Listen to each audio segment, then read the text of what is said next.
This is the Lone Creator YouTube. We hope this video helps. You begin by choosing a clean template and setting the slide size to 16:9 so visuals scale correctly. Once done, outline 3-5 core points to keep your message tight. Make sure to limit each slide to one idea. Collect images, short headings, and 1 to 2 strong stats or quotes for credibility. This first action gets you out of setup quickly and into content creation, so start placing headings and placeholder images now. Then move on to refining slide order. Now focus on layout and concise wording. Use 2432 PT headings and 1824 PT body text so your audience reads comfortably.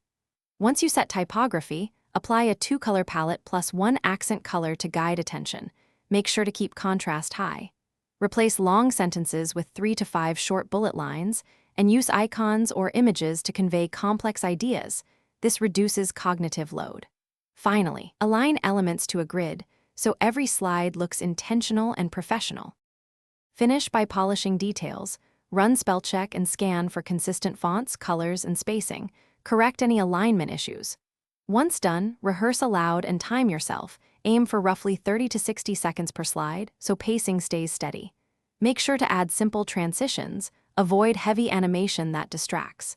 Export a PPTX for editing and a PDF for sharing, and save a backup. If things go wrong, use the version history to restore a recent working copy immediately. Thanks for watching. Consider subscribing if we helped you.